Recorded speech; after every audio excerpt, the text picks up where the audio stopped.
Bonjour à tous. Il y a quelques semaines, Diane Ouvry, qui officie chez Reconquête, a publié un document sous la forme d'un PDF d'une 60aine de pages intitulé « La vérité sur l'affaire Marion Maréchal ».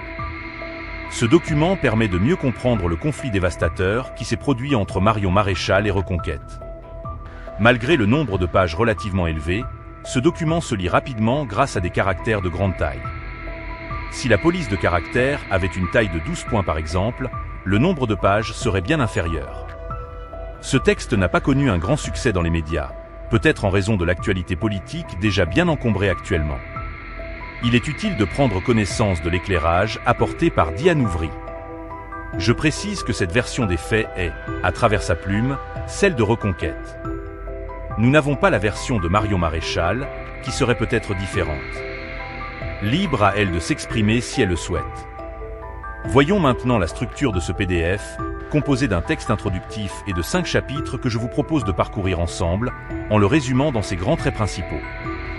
Dans le texte introductif, Reconquête exprime sa volonté de répondre aux nombreuses questions des membres et sympathisants concernant le conflit avec Marion Maréchal, après une période de silence et de réserve due aux élections. Ce document promet de dévoiler la vérité la plus fidèle possible. Marion Maréchal est décrite comme ayant eu un comportement problématique dès son arrivée, constituant une greffe qui n'a jamais pris. Le premier chapitre intitulé « Sous de mauvais auspices » relate les tensions apparues dès 2022, lorsque Marion Maréchal aurait posé des conditions draconiennes pour s'allier à Reconquête, notamment en demandant des circonscriptions spécifiques. Elle est accusée de ne pas avoir alors adhéré à Reconquête, préférant envisager la création d'un micro-parti allié. Pendant la campagne présidentielle et les législatives, ces divergences de vues ont créé des difficultés. Malgré ses promesses, Marion Maréchal a rapidement déçu, exigeant même une rémunération via une entreprise de l'un de ses proches. Le second chapitre, intitulé « Naissance d'une trahison », porte sur la période postérieure à l'élection présidentielle. Les tensions ont augmenté. Marion Maréchal et ses alliés, Nicolas B et Guillaume Pelletier, auraient exigé la création d'un nouveau bureau exécutif. Des informations circulaient selon lesquelles Guillaume Pelletier voulait obtenir une investiture du Rassemblement national, proposant en échange de détruire Reconquête de l'intérieur. Marion Maréchal et Guillaume Pelletier auraient souhaité transformer Reconquête en un parti satellite du RN, ce que Reconquête refusait pour maintenir son indépendance. Le troisième chapitre est intitulé « Bataille des Européennes ». Marion met son plan à exécution. En 2023, Marion Maréchal aurait harcelé Éric Zemmour pour être désigné tête de liste aux élections européennes, créant sa propre équipe parallèle et refusant de collaborer avec les équipes existantes de Reconquête. Elle aurait même exigé un nouveau QG de campagne, jamais utilisé, et pris le contrôle des dépenses de campagne. Ses proches auraient sondé les cadres de Reconquête pour savoir à qui irait leur fidélité si une élection était organisée pour la présidence de Reconquête. Parallèlement, une volonté d'effacer Éric Zemmour s'affirmait tandis que Marion Maréchal devait progressivement dominer le parti. Le plan B, en cas d'échec, consistait à créer un autre parti dénommé La France Fière. Le quatrième chapitre est intitulé « La dissolution et le dénouement » et porte sur des faits plus connus du public.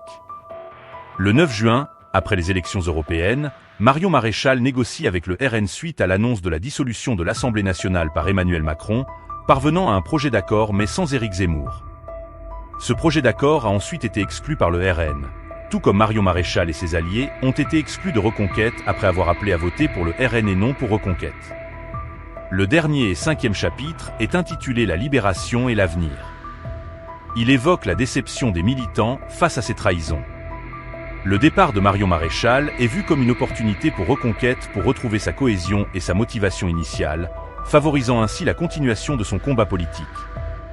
Nous venons de parcourir le contenu du texte de Diane Ouvry intitulé « La vérité sur l'affaire Marion Maréchal », qui à ma connaissance n'a pas donné lieu à une réaction de Marion Maréchal. Philippe Vardon, très proche de cette dernière, a toutefois réagi en affirmant que ce document n'est qu'un pamphlet revanchard truffé de mensonges. S'il n'est pas possible de vérifier la réalité de toutes les affirmations de ce document, certains faits objectifs sont mentionnés. Tel est le cas du contenu du bulletin de vote pour les élections européennes. Ce bulletin, mettant en avant Marion Maréchal et reléguant Reconquête et Éric Zemmour au rôle de simple soutien, semble accréditer les propos de Diane Ouvry qui mentionne ces éléments au titre de la tentative d'effacer Éric Zemmour au profit de Marion Maréchal. Personnellement, ce bulletin m'avait surpris par son incohérence. Le public qui soutient Reconquête a vécu la venue de Marion Maréchal comme un grand espoir. espoir qui a été déçu suite aux événements des élections européennes de 2024. Marion Maréchal a été élue députée européenne grâce à Reconquête et à sa base militante. Ces militants ont dépensé du temps et de l'argent pour son élection, et en retour, ils ont ressenti une grande déception face à son appel à voter pour le RN. Que pensez-vous des explications de Diane Ouvry? Comment voyez-vous l'avenir de Reconquête et celui de Marion Maréchal? N'hésitez pas à le dire dans les commentaires. Je vous remercie d'avoir consacré votre temps à visionner cette vidéo. Un like est apprécié. À très bientôt pour de nouvelles vidéos extraordinaires.